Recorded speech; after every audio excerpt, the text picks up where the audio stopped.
My wife gave me a mischievous squint, her lips twitching with a suppressed grin, as she playfully waved a tiny pamphlet before my eyes. The hours you spent buried in those biology books as a kid didn't inspire this masterpiece, she teased. I couldn't help but find the situation amusing and intriguing. No, no, no, take another look, she exclaimed, flipping the paper around. This is Harper's doing. She's the one inviting us to the striptease. Believe it or not, she went to the trouble of getting personalized invites for each of the ladies. It's utterly unique, you've got to admit. However, it's not exactly the sort of thing you'd frame and hang up. Harper is the beloved fiancée of my dear buddy. We're all in the same age bracket, myself, him, and 5 of our closest pals and classmates. We've shared a familial bond for ages now, with 2 of them even having kids of their own. Meanwhile, Ethan just couldn't seem to make up his mind. There were plenty of interested parties, yet none seemed to possess the qualities of reliability and maturity he was looking for. Camilla made attempts to fit into our group and socialize with the guys and gals, but it just didn't click for some reason. What really got on our nerves was her non-stop talk about things being forgotten and promises left hanging. On more than one occasion, we planned outings, say for a barbecue, and she'd volunteer to marinate the meat, only to flake out on us. Not a big deal, since you can pick that up from nearly any shop en route, but the recurring pattern subtly flagged to a buddy that Camilla was a tad unreliable. Unfortunately, she seemed oblivious to these hints. After 8 months of courtship, Harper finally flaunted an enormous engagement ring to us. We all extended our warmest wishes to the soon-to-be newlyweds. Wedding planning proceeded in the usual bustle. Select male guests, particularly those around the groom's age, were invited to a striptease event.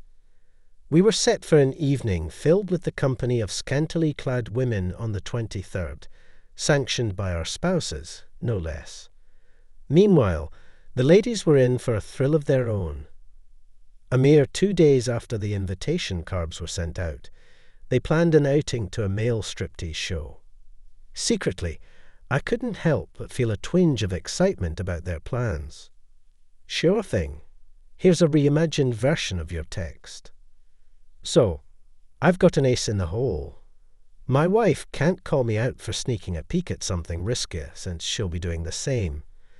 That day, my Camilla was all over the place. I've never watched a male strip show, and honestly, I'm worried I won't enjoy it. Even more concerning is the possibility that I actually might. Hey, no need to fret, I replied, trying to ease her tension. I'll just be parked outside the club in the car, waiting for you. And if you feel like it, you can just step out and head back whenever you want. No, Harper insisted. She booked a separate room in the club for the entire night exclusively for us. We need to hang in there, I replied.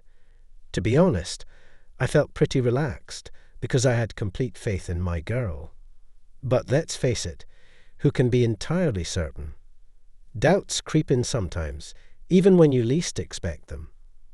A couple of hours after Camilla had left, I picked up the phone and started quizzing her. So, how's it going? Is it fun? Oh, it's quite the experience. There are 7 girls in here, a beach, and 2 guys in the mix. One's a firefighter decked out in a helmet, and the other is a brave cop sporting handcuffs. Naturally, they're not about to strip down. I sensed a surge of envy bubbling within me, yet I swiftly brushed aside that irrational sentiment. Sunshine, called his spouse melodically, let's appreciate striptease as an expression of Robin's artistry. Typically, Robin's employs at least some covering to shield certain areas of the body. Speaking of which, how's the body holding up? I'm already starting to voice my grievances. Well, you see, some folks are naturally inquisitive, while others tend toward logic, I responded. Everything for you is logical, functional, and efficient. But those aspects are undeniably intriguing, although they strike me as rather impractical. Honestly, I worry one could end up getting hurt from that. My love, I am at your service any time you want. Just take a look at this and call me back, I muttered. The clock struck 6 a.m. My little fluffy ball stumbled into the apartment with all the grace of a tipsy elephant. She made a desperate attempt to kick off her shoes, but managed to kick off only one before collapsing onto the bed, still sporting the other. In the blink of an eye, I caught the faint sound of her soft snoring.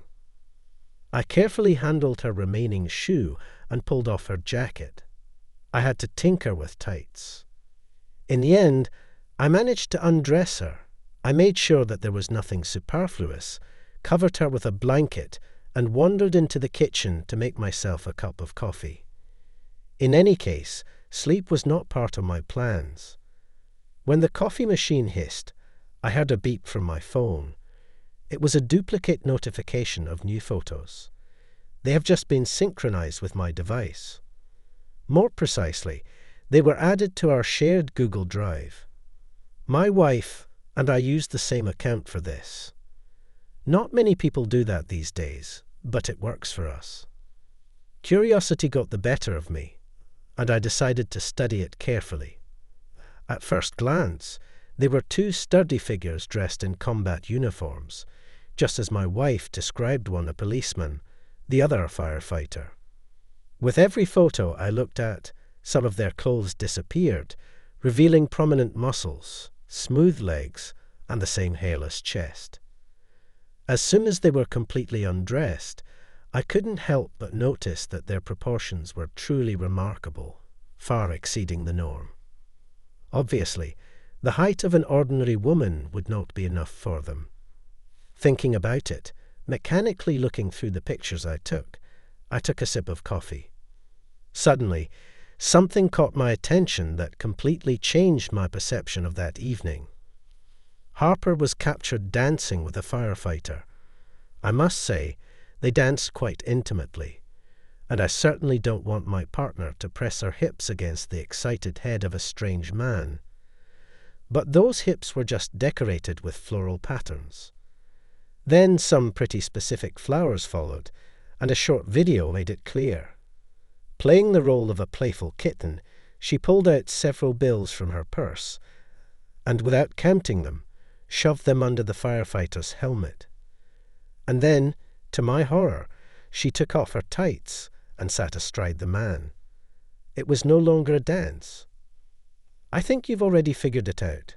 Harper has appeared in the video more than once. My nerves were on edge as I hurriedly scanned the footage. The focus of attention turned out to be another guy who also received monetary encouragement from my wife. The young woman was reclining on the couch, and the officer towered over her. But I didn't pay attention to it. My attention was focused on the lilac skirt and white blouse. His wife confirmed that Harper really got along with both gentlemen that evening, and it even happened to one of them twice. For this little prank, she gave them some cash and assured them that her future husband, my friend Ethan, would take it calmly.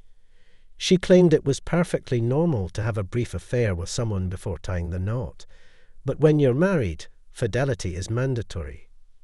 When it came time to share the photos with Ethan, I hesitated, even suggesting he might want to skip looking at them altogether.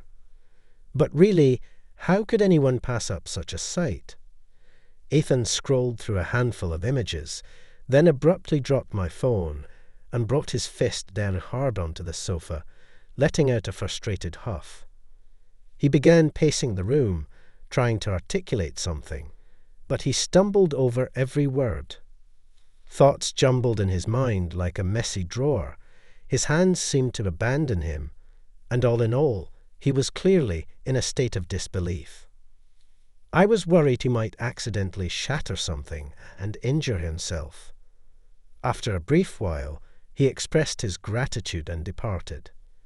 I intended to chase after him, but he turned to face me. He's a grown man, he should manage on his own. Just give him the space he needs to process everything and adapt to the new circumstances. The wedding was called off. Harper pinned the blame for her split on one of her friends.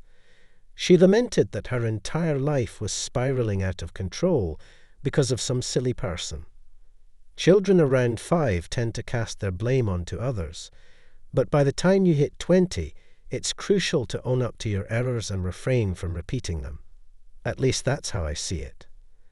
I doubt the primary instigator was the girl with the camera. Instead, she seemed more like a catalyst for Ethan, helping him gain a new perspective. It's unfortunate that Ethan ended up alone, but he certainly doesn't need a woman who leaps from one guy to another. And honestly, it's a blessing that all this unfolded before the wedding.